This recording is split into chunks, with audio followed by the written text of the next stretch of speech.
Welcome back, everyone. If you're able to see the screen, could you please give me a thumbs up?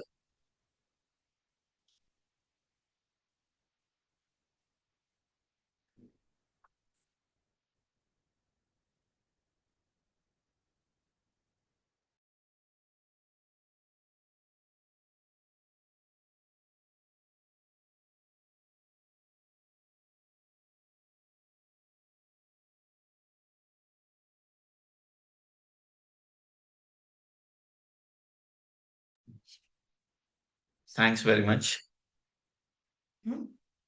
Thanks very much. Welcome back. Now we'll talk about hypertension.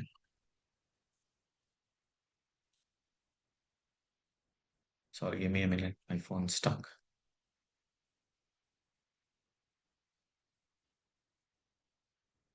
Yeah. Welcome back, everyone. Now we'll talk about hypertension. First, most important thing, if the blood pressure is more than 140/90, you will have to check 24-hour ambulatory blood pressure monitoring. That is the golden rule. That is a golden question for PLAB1. If the examiner tells you that a 24-hour BP monitoring has already been done and the home blood pressure monitoring is more than 135/80, you will have to consider that this is hypertension and then treat. How do you treat and when do you treat and whom do you treat? You will have to treat all the patients who have got a blood pressure of more than 160/100 if the patient has got clinic blood pressure of more than 160/100, and if the patient has got more than 140/90 with cardiovascular risk factors such as smoking, blood pressure, hypertension, hypercholesterolemia, you will have to treat those patients if the patient has got blood pressure of more than 140/90. All right. The target for the treating blood pressure is less than 130/80. We've already discussed what is hypertensive emergency and hypertensive malignant hypertension. All right. Now we'll see about what is primary versus secondary. Primary, there will not be any other cause. Secondaries, it is because of the some other problems, most commonly renal disorders. If it is a young male presenting with flash pulmonary edema, it is renal artery stenosis until otherwise proved. One other important cause is patient who has got blood pressure of more than 140/90. Even he is not responding with the three blood pressure medications, you will have to think of cardiovascular, renovascular cause as one of the most important cause for hypertension. All right. First most important step for you to confirm hypertension is ambulatory blood pressure monitoring, please. After doing the ambulatory blood pressure monitoring, the examiner will ask you what would be the next step. You will have to check the blood test for glucose, lipids, and renal bloods, please. That is checking creatinine and EGFR. It is only after these tests and ambulatory blood pressure monitoring you'll have to go do an echo to find out if there is an end organ damage, even though urine dip as well, please. And talking about the hypertension, if the patient is age less than 55, what is the most important step you will have to consider? It is the ACE inhibitors or ARBs. And if the patient is age more than 55, it is calcium channel blockers. Remember, if it is under 55, it is ACE inhibitors. And what is the other thing we discussed for the selection of ACE inhibitors? If the patient has got history of diabetes, you will have to consider ACE inhibitors, please. All right. If the patient has got age more than 55 and patient is a black African or an Africo Caribbean, you'll have to consider calcium channel blockers. The patient is not responding to these medications. What do you do? You'll have to combine both ACE inhibitors and calcium channel blockers. If the patient is not responding to the combination of ACE inhibitors and ARBs or CCBs, you'll have to think of adding a thiazide diuretic as well. All right. Examiners would love to ask about the complications. If the complications, you'll have to consider that ACE inhibitor is usually cough and hyperkalemia. Talking about the calcium channel blockers, it is amlodipine and ankle edema. If it is ACE inhibitors, again, it is hypokalemia can also be seen. ARBs, it can be used as an alternative for AC. ARBs can be used as an alternative for the cough that is caused by angiotensin converting enzymes. Beta blockers, it is bronchospasm, must be contraindicated in asthma and COPD, please. All right. Next, we talk about some of the important considerations we already discussed. For black patients, it is thiazides and calcium channel blockers often more effective. That is usually the protocol. In diabetes, it is ACE inhibitors and ARBs that needs to be considered. All right. Next, we talk about angina pectoris. Angina pectoris is nothing but a reversible myocardial ischemic chest pain. Whenever there is reversible, it is mentioning, it is saying, or it is indicating that the cause can be reversed or the chest pain can be resolved with the rest. That is angina pectoris. It is usually a heavy pain in the chest radiating to the jaw, that is confirmatory, radiating to the left limb is confirmatory as well. All these angina features, there are basically three angina features that you will have to remember, not only for PLAB1, but also for the real life as well. If the patient has got a chest pain that is constricting and is heavy chest with the jaw, neck, or arm discomfort, it is one symptom of angina pectoris, which is brought by exertion, is the second criteria, and it is relieved by rest and with glyceryl trinitrate, it is also called as angina pectoris. That is the three classic features. If it is typical angina, all the three features will be present. If it is atypical angina, only two features will be present, please. All right. The examiner can frame a question on the chest pain induced by emotions or the chest pain which is usually worsened with heavy meals. You'll have to think of angina pectoris. There are three types of angina pectoris, not important for PLAB1, but I would like to tell you that there is a variant of angina, which is prinzmetal angina, that is because of the vasoconstriction of the coronary blood vessels. Whenever there is vasoconstriction of the coronary blood vessels, the treatment for prinzmetal angina is basically a calcium channel blocker that relieves the vasoconstriction of the arteries. That is the treatment for prinzmetal angina, please. All right. Most common cause for angina is an atheromatous plaque that is called as atheroma as well. What is the first most important syndrome test you will have to do? You will have to do an ECG. All right.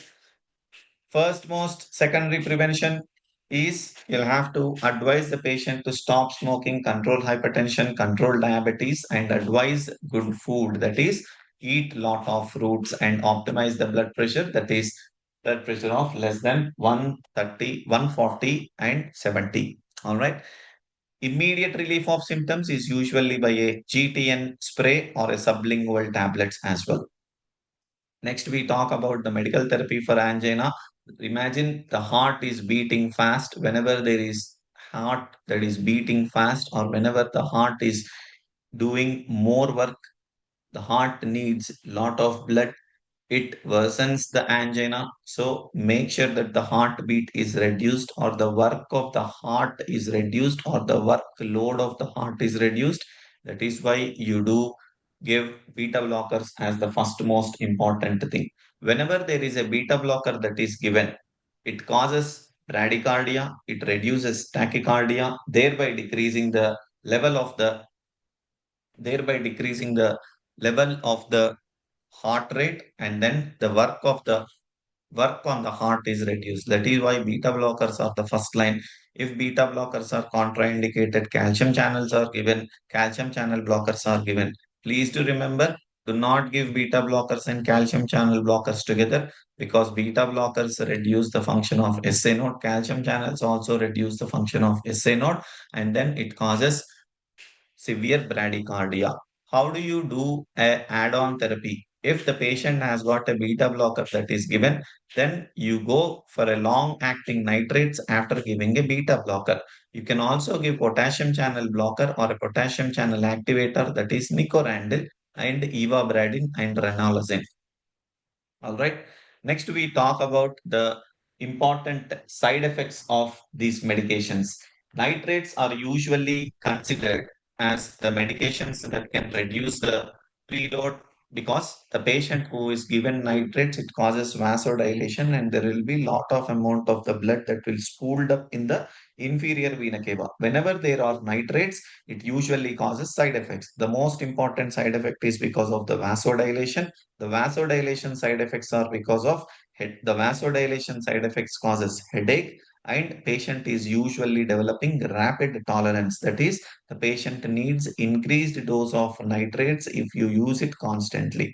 The next most common complication is the next most common side effect is calcium channel blockers, that is usually asked, that is bradycardia. Beta blockers can also cause bradycardia, and the other medication we discussed is ivabradine. Remember, there is an effect called luminous phenomenon in ivabradine because ivabradine causes release of phosphines that can have an impact on visual symptom. This question has been recently asked. No one has an idea of what ivabradine causes. Ivabradine causes luminous effect that causes the eye symptoms that appears to be a side effect or cataract like symptoms. Then we talk about revascularization options. Whenever you consider revascularization, if the patient has got medications that are not improving the symptoms, you will have to then go for revascularization. Please do make sure that patient has got a balloon angioplasty or a stent placement or a percutaneous coronary intervention in the options in order for you to select the revascularization options. Please, better prognosis, very effective. Please do make sure that if the patient is requiring medications for more than 1 year, you will have to go for revascularization because percutaneous coronary intervention is the definitive treatment for any of the patient who has got myocardial infarction or any of the chest pains, please. Next, we talk about angina. Again, three features, two features, one feature. Angina, that is a reversible myocardial infarction. We just discussed about this. We'll talk about the medical therapy. Again, it is the beta blockers. Again, it is the long acting nitrates. Again, it is the revascularization if the patient has got the failed optimal therapy. Next, we talk about acute coronary syndrome. So, two types I would like to consider. If you are thinking of acute coronary symptoms or syndromes, you will have to consider that the patient has got raised troponin levels. Very important. Patient can present with chest pain, bradycardia, silent MI, sweating, or just dizziness as well. But please do think of acute coronary syndrome as one of the most important thing. There are types of MI which is not important for you, but please do remember that if the patient develops chest pain, you will have to get an ECG first. If the patient has got an ST segment elevation, you consider it as STEMI. If the patient has got a non-ST segment elevation, you consider it as an unstable angina or non-stable angina, or also called as NSTEMI. Talking more about the acute coronary syndromes, the examiner can mention you about some of the symptoms where there is central chest pain or chest pain radiating to the jaw, radiating to the left upper limb. Sometimes the patient with the diabetes presents only with sweating, but there is no pain. It is called as silent MI, more common in the elderly diabetics, please. Very important that can be easily asked. And if you want to diagnose silent MI, please do consider that the patient is diabetic or elderly or patient who has got history of smoking, hypertension, hypercholesterolemia, diabetes. Signs and symptoms, what do you think of? Patient has got pallor, sweating, ECG findings. If the patient has got acute heart failure, you will find bilateral pleural effusions, please.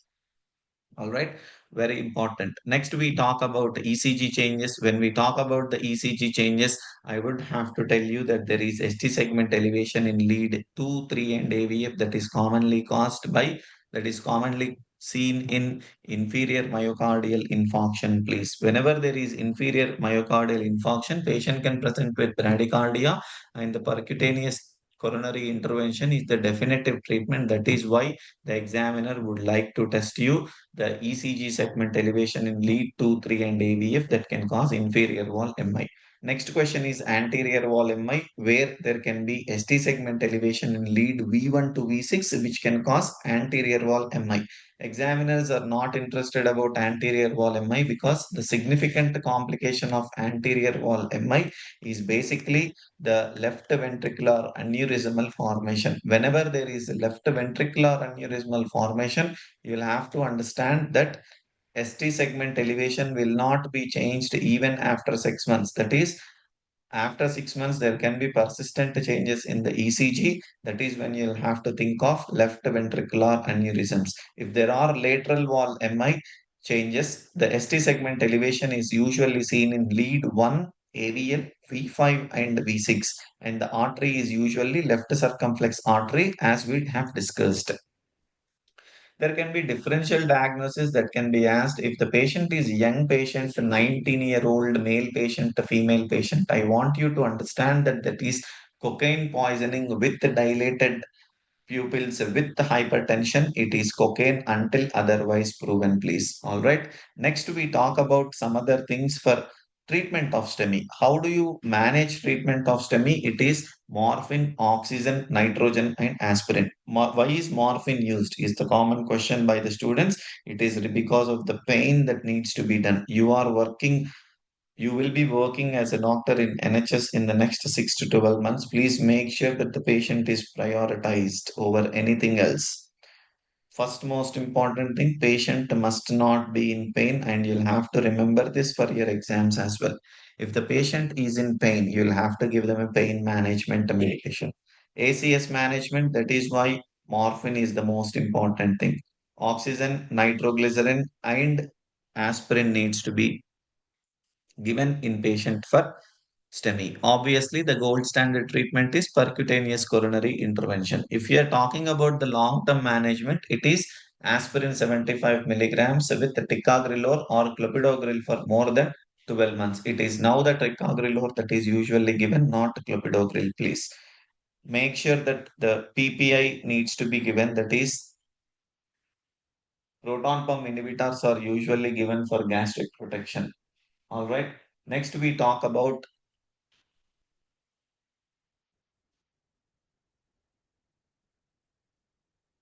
revascularization strategies. The definitive treatment is percutaneous coronary intervention. All right. Next, we talk about NSTEMI management. Whenever there is NSTEMI management, the first most important thing you will have to make sure is obviously definitive treatment is percutaneous coronary intervention, but aspirin and clopidogrel can also be given if the patient is waiting for angiography within 96 hours of admission. You can also give enoxaparin, please. All right. If the patient has got confirmed NSTEMI, you can use beta blockers or you can also give statins as well. If the beta blockers are contraindicated, it is the calcium channel blockers that needs to be given. Recently asked question, patient has got a CABG done. How long does he must not drive? He must not drive for 4 weeks because there are four words in CABG. All right. If it is a heavy goods vehicle, it is 6 weeks, please. All right. Sometimes the examiner can tell you that the ECG has been normal in a patient who is 60-year-old gentleman with chest pain that is radiating to the left arm. What would you do? If the ECG is normal and if the patient has got symptoms, always confirm. So, first thing is check troponin, and if troponin is high, it is usually considered as an NSTEMI because NSTEMI there can be ECG that is normal and troponin that is usually elevated. All right. Next, we talk about the treatment for NSTEMI. You can give subcutaneous low molecular weight heparin or fondaparinux or aspirin clopidogrel or beta blockers, but the definitive treatment is percutaneous coronary intervention. Remember, in cardiology, if there is percutaneous coronary intervention, it is always the definitive treatment. All right. Next, we talk about one of the complications where the examiner can tell you that the patient has got symptoms and the patient has not got any changes or no change in troponin, but the patient has got a history of diabetes mellitus, hypertension, smoking. What is the first most important step? You'll have to advise stop smoking and then consider treatment for hypertension and diabetes mellitus.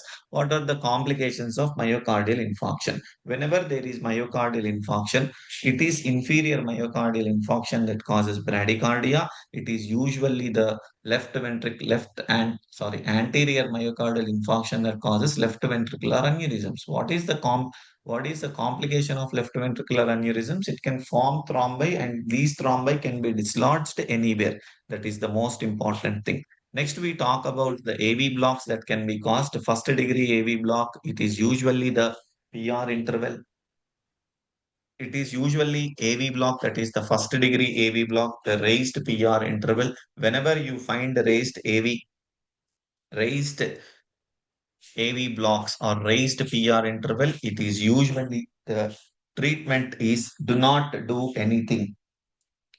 All right. First degree AV block, you will have to make sure that you observe the patient. The examiner can give you a whole lot of symptoms, but please do make sure that it is the observation that you need for first degree AV block. Next most important thing, Mobitz 2 and complete heart block.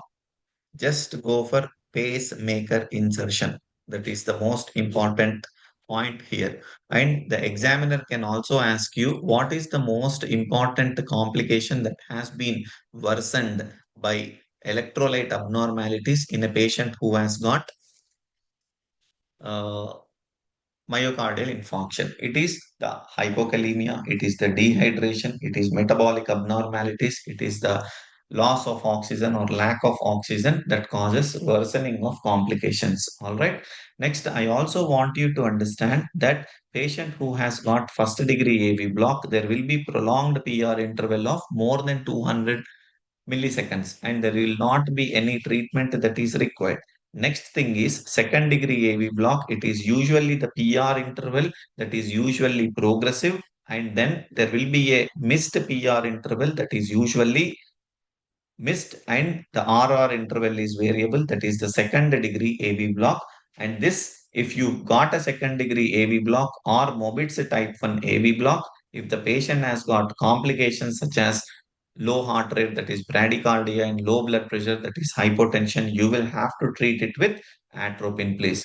How long would you treat? You will have to treat the patient with atropine until you develop the signs of atropinization, that is dry mouth. Next, we talk about Mobitz type 2, where there is QRS complex that is missed with PR interval that is gradually increasing.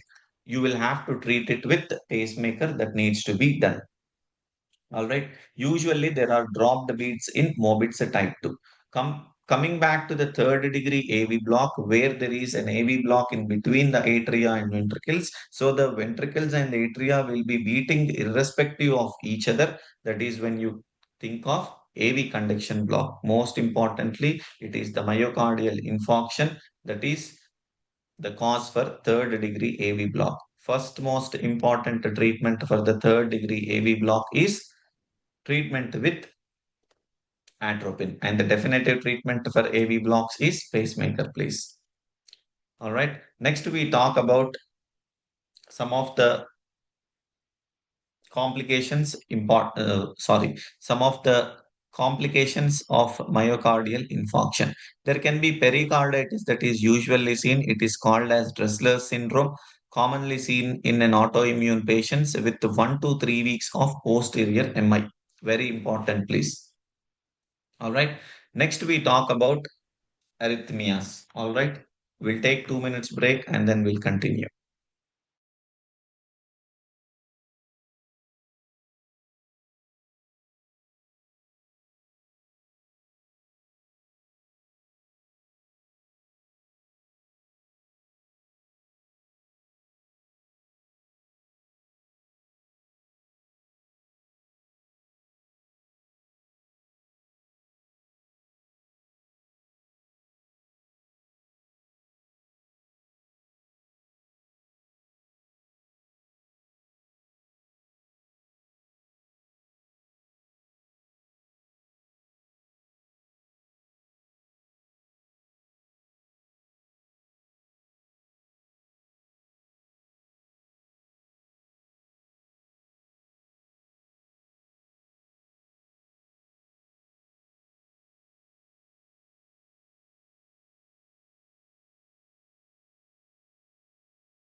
Welcome back, everyone. Now we'll talk about arrhythmias.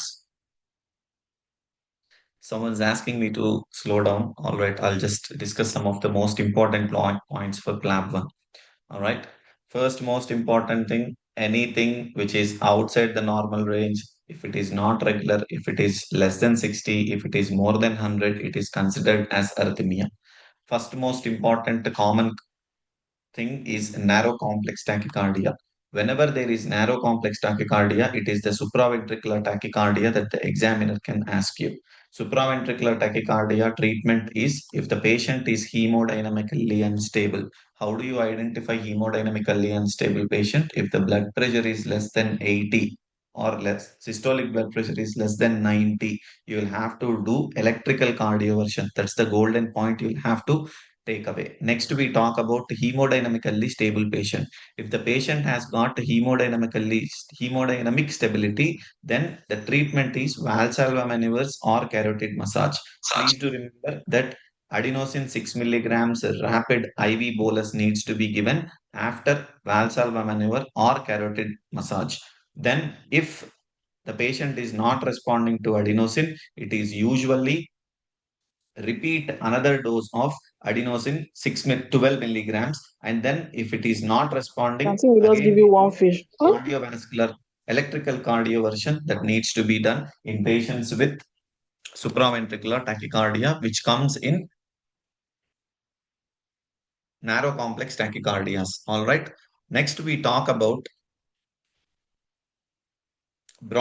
complex tachycardias. In broad complex tachycardias, it is torsades de pointis that is involved. Torsades de pointis is usually the QT prolongation. Whenever torsades de pointis is not treated, you will have the ventricular fibrillation. Ventricular fibrillation needs to be remembered as it can be exacerbated by hypomagnesemia, hypokalemia, and hypocalcemia. Some of the causes can be there can be history of long QT syndrome as well. If there is history of long QT syndrome, please do remember that you'll have to treat it with beta blockers, please. The treatment for torsades de pointis is hypomagnesia. All right. You don't need all these things. I'll tell you some of the most important points. Atrial fibrillation. Whenever there is atrial fibrillation and the patient has got hypotension, it is again the electrical cardioversion that needs to be done. If you are talking about atrial fibrillation, there will be irregular RR intervals and you will not see any P waves on atrial fibrillation. All right. Next, we talk about the treatments for you to control the atrial fibrillation rate. It is usually the beta blockers that needs to be given. If you want to control the rhythm, it is the flecainide that needs to be given. Most of the times amiodarone is not given in the options because amiodarone has lot of side effects. Very important, please. If you have got a patient with atrial fibrillation, please do remember that you will have to do Chad VASC score and then consider treatment with warfarin or aspirin. All right. Next, we talk about pacemakers. But before talking about pacemakers, I'll also tell you some of the questions that can be asked.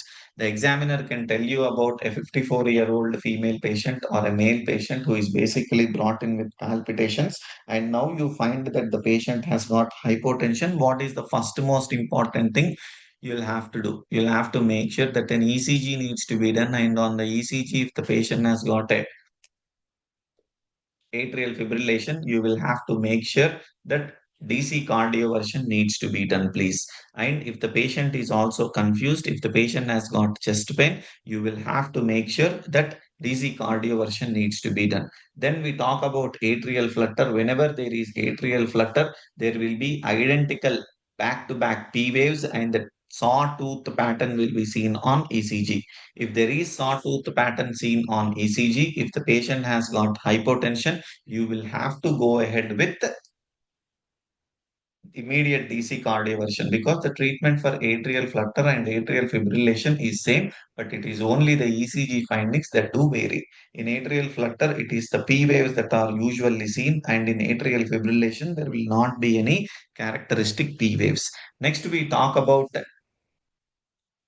another tachycardia that is usually ventricular tachycardia. If it is ventricular tachycardia, there will be wide QRS complexes that is usually seen. And in wide QRS complexes, if the patient has got unstable or if the patient has got hypotension, you will have to make sure that a cardioversion needs to be done. If the patient has got pulse, cardioversion needs to be done in ventricular tachycardia. If the patient has not got any pulse, it is the defibrillation that needs to be done.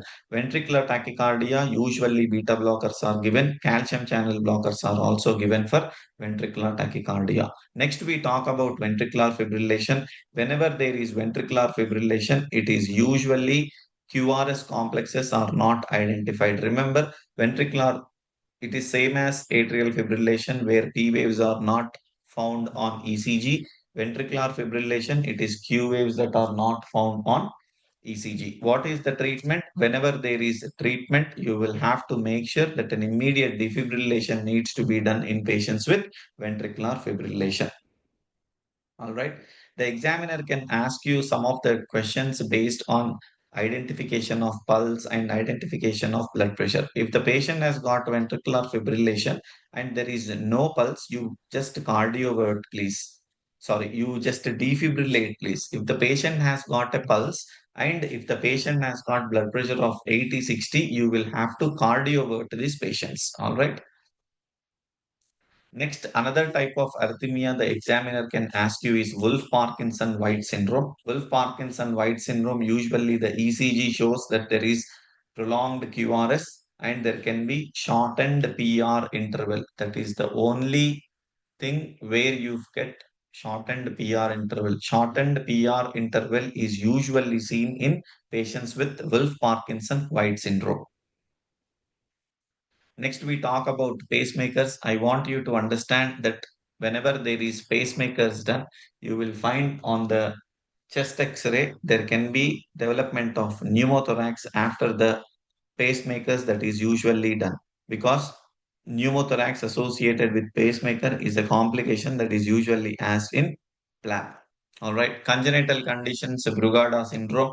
Remember, there can be sudden cardiac death in these patients. All right. Family history of sudden death can also be seen. Next, we talk about acute myocarditis. Whenever there is myocarditis, please do remember that this can be because of the inflammation. And I want you to understand that the treatment is basically supportive treatment, and you will have to tell the patient that exercise and alcohol needs to be avoided. ECG shows the ST segment and T wave changes with rise in troponin as well. But how do you differentiate this from myocardial infarction? It is usually the elevation of ESR and CRP with the viral etiology that is standing up. What is the gold standard? You do an endomyocardial biopsy that usually has got confirmation of pericarditis or myocarditis. Next, we talk about dilated cardiomyopathy. Whenever there is dilated cardiomyopathy, I want you to understand that alcohol is the one most important thing. Whenever there is cardiomyopathy, again, you will be asked to differentiate most of the things. Okay.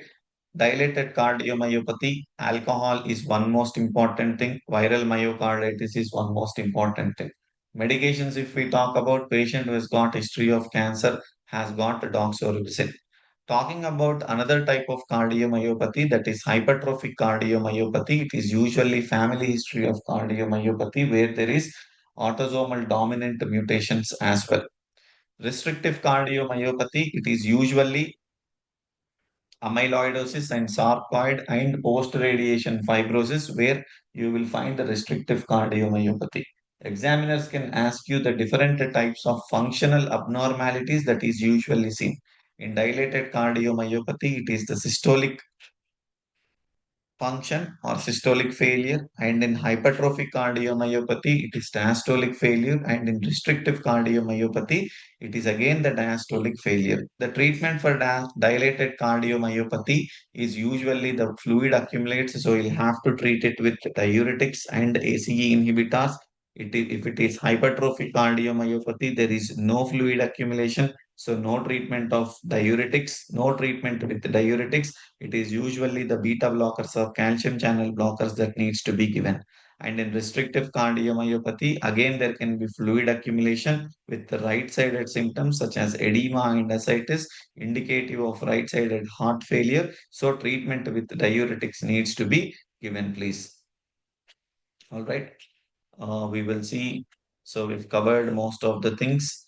And next we talk about pericardial disorders, which is acute pericarditis and other thing acute pericarditis. Usually in acute pericarditis, the patient presents with itis, that is rubber tumor, dollar, calor, and loss of function.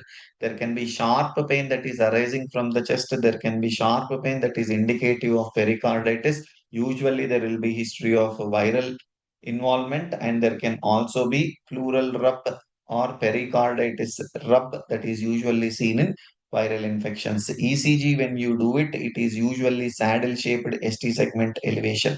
The examiner can tell you that the patient has got a history of viral infection, or the examiner can tell you that there is post myocardial infarction cause, that the examiner can tell you there is history of radiation therapy, or there can be history of renal problems such as uremia, and there can be history of rheumatological problems such as SLE and rheumatoid arthritis.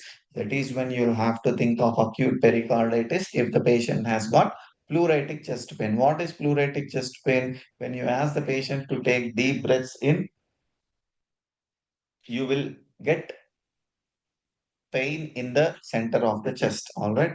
Treatment is NSAIDs, treatment is colchicine, and treatment is corticosteroids, please. Steroids must be used for autoimmune cases, and also if the patient is not responding for to NSAIDs. The examiner can tell you that the patient has got acute pericarditis treated with colchicine. Now patient develops a diarrhea. What is the reason for diarrhea? It is because of the colchicine that causes diarrhea. The side effect of colchicine is diarrhea. All right. Next, we talk about pericardial effusion and cardiac tamponade. If you talk about cardiac tamponade and pericardial effusion, both of them cause dilated heart, or both of them cause cardiomegaly on the chest X-ray. All right. First, we talk about cardiac tamponade. Whenever there is cardiac tamponade, usually tamponade is nothing but there is fluid accumulation around the heart or in the pericardial space. There can be acute pericarditis, there can be aortic dissection that can be causing cardiac tamponade.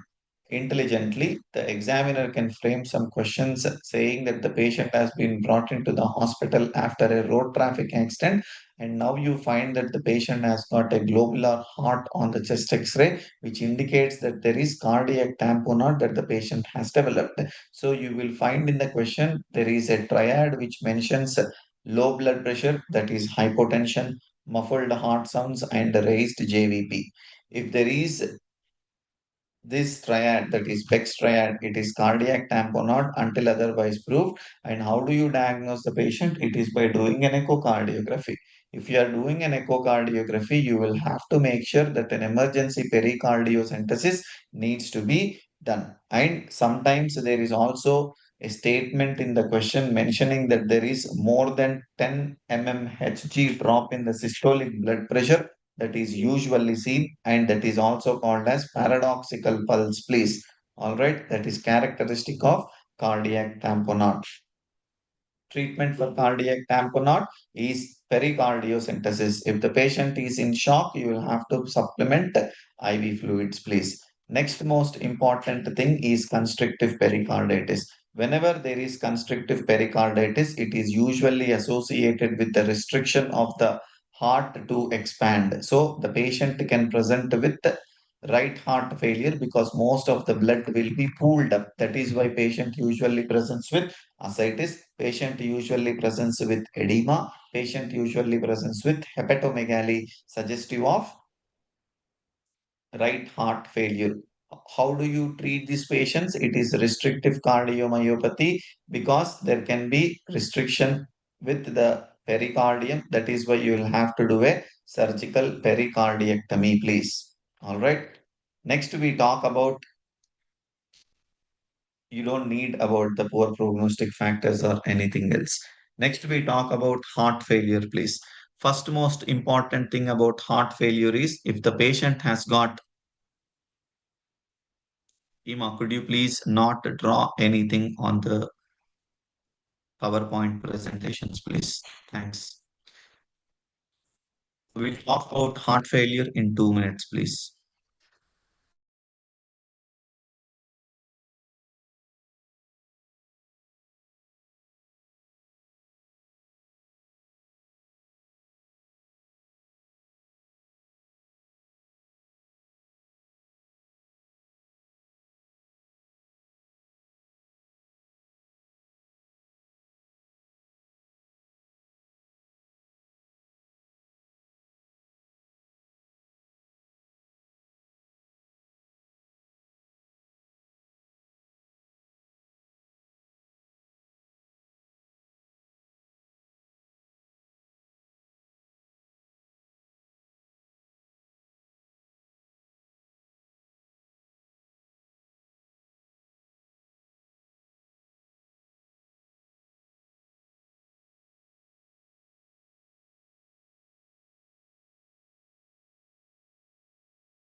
Welcome back, everyone. Now we'll talk about heart failure. Please do remember that whenever the patient has got heart failure, he presents with the breathlessness, he presents with the left heart symptoms and also right heart symptoms, such as swelling of the legs. There can be raised JVP. There can also be prominence of the inferior vena cava, and there can also be cardiomegaly. Why is this cardiomegaly that is happening in heart failure? I'll tell you the mechanism. Please do understand. This is very important for PLAB1. Whenever there is hypertension, the left ventricle tries to push blood against the raised blood pressure. Whenever the left ventricle tries to push the blood into the aorta against the hypertension, the left ventricular hypertrophy happens. Whenever there is left ventricular hypertrophy, after certain amount of the time, the left ventricle dilates.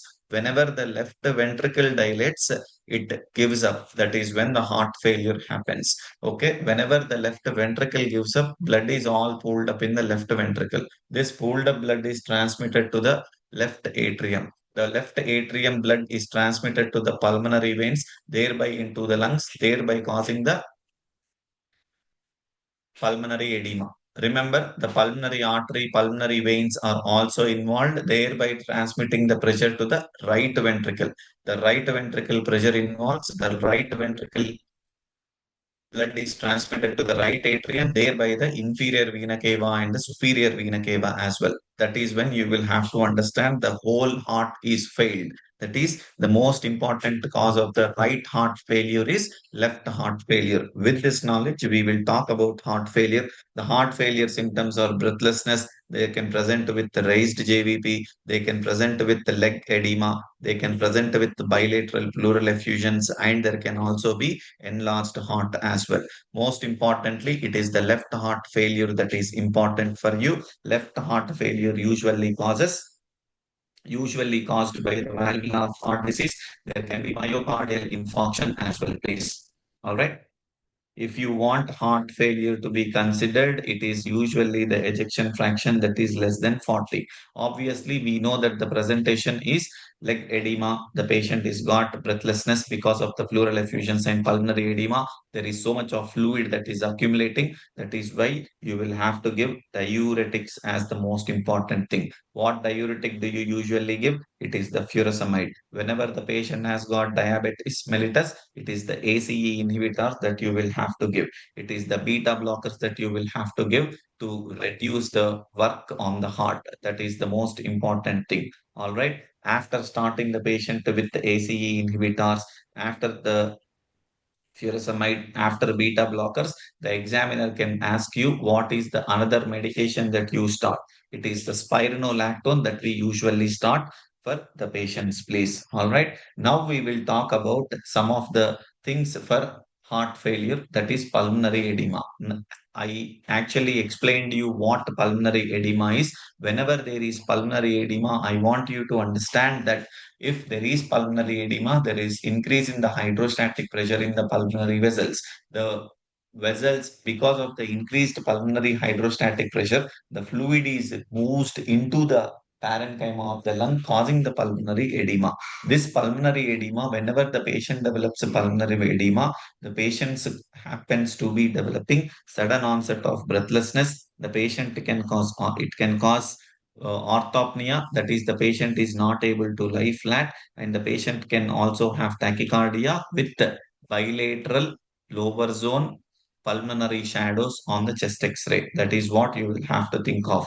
Usually, if you do a chest X-ray in a patient who has got heart failure and pulmonary edema, there will be alveolar edema usually seen. When you do an echocardiography, you will have to make sure that the left ventricular ejection output is good and the right ventricular ejection output is also good. Obviously, the patient has got pulmonary edema because the patient has got excessive fluid accumulation in the lung. So the treatment is you will have to make sure that oxygen needs to be given, the nitrates needs to be given, the IV furosemide needs to be given, that is a diuretic. And patient, if it is in chest pain, you'll have to give morphine, please. All right. What is heart failure? Heart failure is nothing but ejection fraction less than 40. If you do an echo and if you find that the patient has got an ejection fraction of less than 40, you will have to make sure that you treat the patient with the beta blockers, diuretics, AC inhibitors, and spironolactone. Spironolactone treatment. Spironolactone, if the patient is using spironolactone, there can be development of gynecomastia. What happens if the patient develops gynecomastia? It is usually the replacement of spironolactone with eplerenone is one most important thing we will have to consider. Next, we talk about the murmurs and the valvular diseases. Remember, whenever you are talking about mitral valve disorders, the most important function of mitral valve is to prevent the from going blood going from left ventricle to the left atrium. That is the function of mitral valve. Remember what happens, or when do blood go from atria to ventricle? It is during the diastole that the blood goes from atria to ventricle. When do blood go from ventricle to atria? It is only in the systole phase when the mitral valve dysfunction happens. The blood goes from left ventricle to left atrium when the left ventricle is contracting. So, whenever there is mitral regurgitation, it is only during the systolic phase that the murmur is heard. All right. So, mitral regurgitation, you will find pan-systolic murmur. The area of auscultation is at the apex of the heart. Considering mitral stenosis, remember if it is stenosed valve, the blood flowing from the left atrium to left ventricle is happening during diastole. That is when you will find diastolic murmur. So in mitral stenosis, it is the mid diastolic murmur that is seen or heard, and it is usually heard in left lateral position. Mitral regurgitation, you will find pansystolic murmur hearing at the apex. Now talking about the aortic stenosis. When do you hear the aortic stenotic murmur? Because the blood flows to the aorta from the left ventricle during the systole phase. That is why you hear aortic stenotic murmurs as systolic murmur or ejection systolic murmur in the aortic stenosis, please. Remember one thing for PLAB1 exam, if the murmur is radiating to the carotids, it is aortic stenosis murmur until otherwise proven. Next, we talk about aortic regurgitation. What happens or when, what phase the blood from the aorta falls into the left ventricle? It is during the diastolic phase. Whenever the left ventricle is in diastole phase, that is the only phase when the blood from the aorta can be accommodated into the left ventricle. So, aortic regurgitant murmur is usually seen in diastolic phase. That is why you will find diastolic crescendo murmur. Remember, the easiest thing to identify is a blood pressure because patients with aortic regurgitation, the blood pressure is usually 140 by 60. Usually it must be 120 by 80, isn't it? The diastolic blood pressure is very much reduced in aortic regurgitation. There is widened pulse pressure. Pulse pressure is nothing but the difference between systolic blood pressure and diastolic blood pressure. In aortic regurgitation, the blood pressures will be characteristic as 140/40 or 140/60. That is what you will have to think of, please. All right.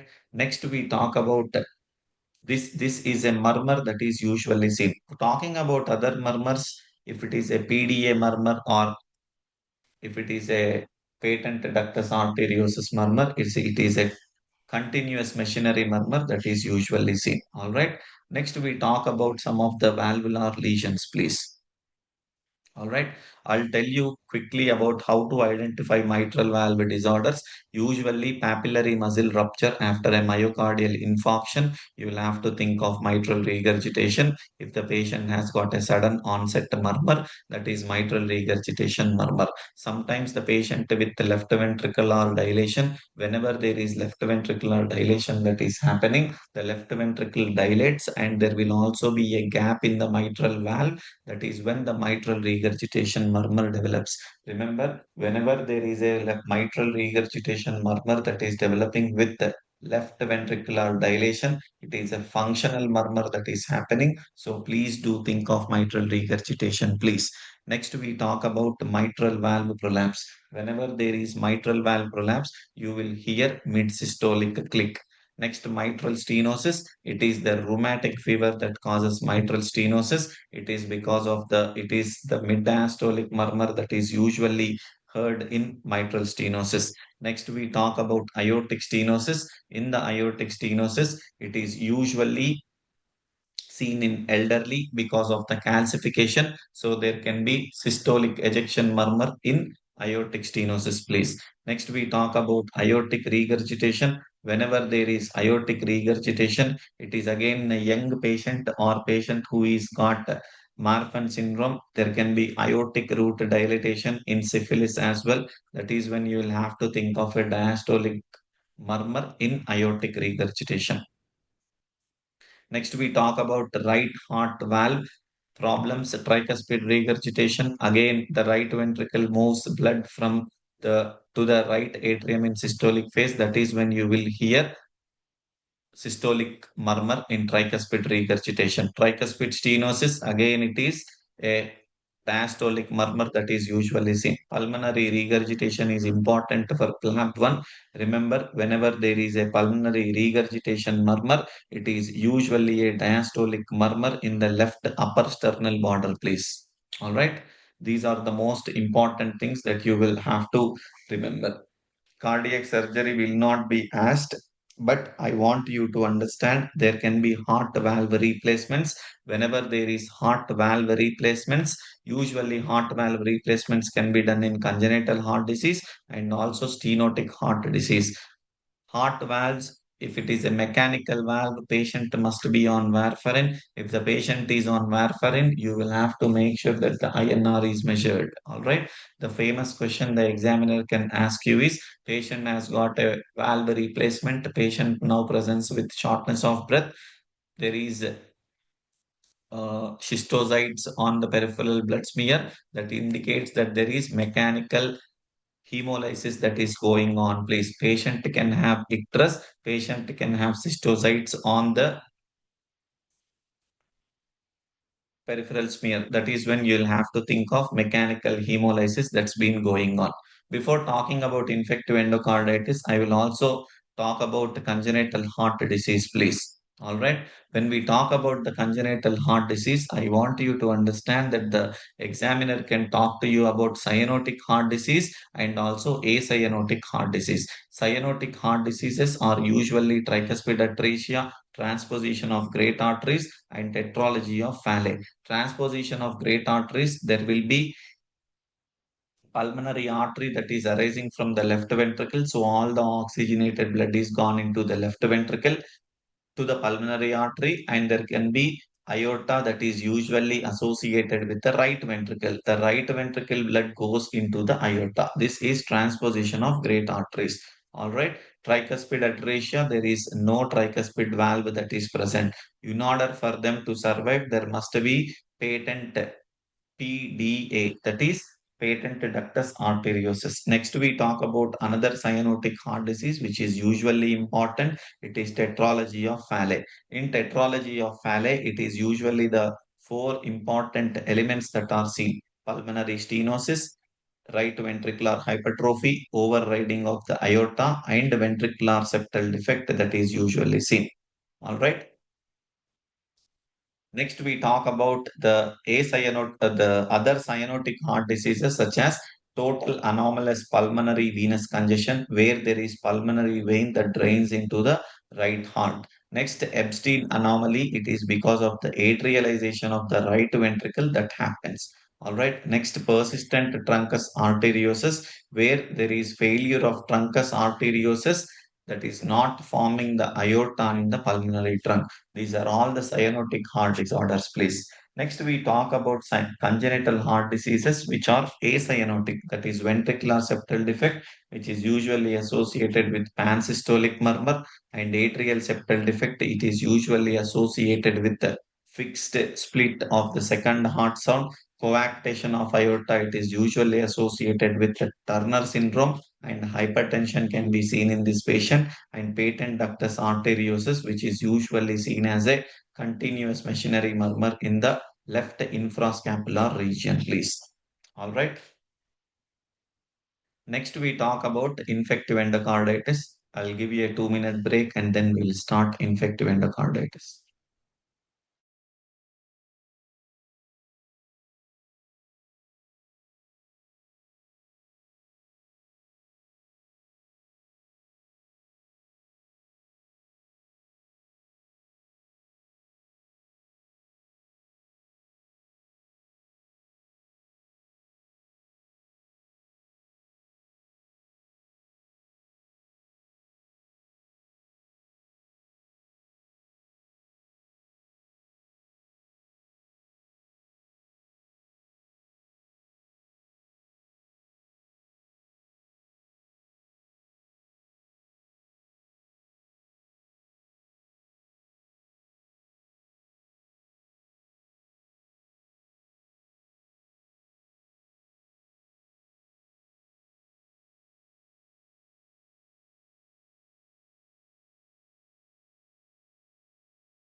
Welcome back, everyone. Now we'll talk about infective endocarditis.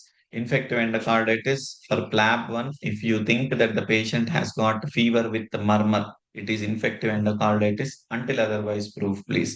What are the most important clues that the examiner can give you? That is also the risk factors we talk about. Okay. It is the valvular heart disease. Sometimes patients with the valvular replacement can also be at risk of infective endocarditis. Sometimes patients who use intravenous drug users, they take the drugs into the vein. So the veins are connected to the right side of the heart. So right-sided infective endocarditis is more common. All right. So patient who has got a fever with the murmur is an infective endocarditis. Other signs of infective endocarditis are patient can have splinter hemorrhages on the nail beds. They can have Janeway lesions. They can have rot spots in the retina, and they can also have Osler's nodes. In the Osler's nodes, it is usually the painful fingers that we usually see. All right. What are the common causes of infective endocarditis? The common causes usually it is the staph aureus, especially if it is acute infective endocarditis and if it is a IV drug user and if it is prosthetic valves. I also want to tell you that Staphylococcus aureus is usually associated with IV drug users, please. If it is a streptococci, I want you to understand that viridans streptococci usually affects the mitral valve as well. Streptococci and staph aureus usually affects the mitral valve. If it is a IV drug user, the right side of the heart is affected, and then it is commonly the tricuspid valve or sometimes the pulmonary valve. But for PLAB exam, it is the tricuspid valve that is usually the infective endocarditis. I also want to tell you if the patient has got a murmur and fever, it is infective endocarditis until otherwise proved. If the examiner mentions that the patient has got fever and murmur, the next best investigation is three sets of blood cultures. That is what you will have to look for. The Duke criteria, usually two major criteria and one major criteria, or sometimes three minor criteria or five minor criteria is the most important thing you will have to look for. So, two major criteria, one major criteria, and three minor criteria or five minor criteria is what you will have to think of. If major criteria are asked, it is the echocardiography and positive blood cultures. That is why the first investigation in in endocarditis is the first investigation in endocarditis is positive blood cultures or taking three sets of blood cultures. Next thing is we'll have to do an echo to find out if there is any vegetation or abscess. What are the minor criteria? The minor criteria is usually fever of more than 38 degrees, and if there is any valve involvement or IV drug abusers, if there is vascular or immunological phenomenon, and if there is a positive blood culture that is not meeting the major criteria, this is what you will have to think of. Next, we talk about the management. The management is usually first most important step again is blood cultures. Next is echocardiogram. I also want you to understand that the antibiotics are important for this patient. The antibiotics are amoxicillin and gentamicin if it is a normal valve. Also, if there is MRSA, methicillin resistant staph aureus, it is vancomycin and gentamicin, please. If it is a prosthetic valve or a valve replacement patient, you will have to add additional rifampicin. That is vancomycin, gentamicin, and rifampin that needs to be added for infective endocarditis. Next, we talk about rheumatic fever. Rheumatic fever is usually caused by the group A streptococcal. Most importantly, it is because of the cross reactivity of the antigens that is usually seen. All right. Jones criteria is for rheumatoid arthritis. It is the major criteria that includes carditis, that is the heart failure signs, or patient who has got a new murmur, migratory polyarthritis, Sydenham's chorea, erythema marginatum, and subcutaneous nodules. Minor criteria are usually with the fever or elevated ESR, CRP, arthralgia, and prolonged PR interval. I'll also tell you some of the important points that can be confusing for PLAB1 students. All right. If the patient is got a sore throat infection, possibly some 10 years ago, and now the patient presents with the right sided involuntary movement of the hand. You'll have to think of Sydenham's chorea because the examiner cannot give you a direct statement about Sydenham's chorea. All right. Next, we talk about erythema marginatum. The patient can develop rash, which is usually subacute. Examiners can also tell you that the patient has usually got a prolonged PR interval on ECG. What is the next best step you do? You will have to do a cardiac surgery. I know this has not been given in any of the PLAB materials, but this is what you'll have to learn. Prolonged PR interval on ECG indicates paravalvular abscess if the patient has got fever. This is one most important thing you'll have to remember, and the examiners can ask you, what is the acute management in rheumatoid arthritis? It is 10-day course of penicillin with high dose aspirin is one thing you'll have to give, please. The secondary prophylaxis is long term antibiotics, that is penicillin V 250 milligrams twice daily, that needs to be given, please. Remember, the secondary prophylaxis is with the penicillin. If the patient has got no carditis or no involvement of the heart, it is usually 5 years or until the age of 21. But if the patient has got carditis with no involvement, it is usually 10 years. If the patient has got both valvular heart disease and carditis, it is usually until the age of 40 that we usually give, please. All right.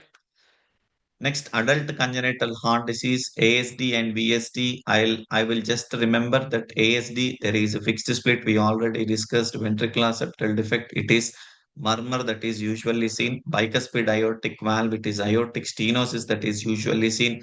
Coarctation of aorta, there will be rib notching on the chest X-ray. Tetralogy of Fallot, we already discussed, but the tetralogy of Fallot, I'll discuss it again, saying that the ventricular septal defect, pulmonary stenosis, right ventricular hypertrophy, and overriding of aorta is usually seen.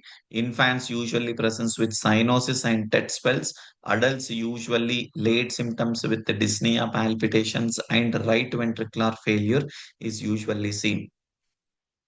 Driving on and the heart failure level, it is the CABG. You must not drive for 4 weeks, please. If it is a angioplasty or an uncomplicated MI, it is 1 week, please.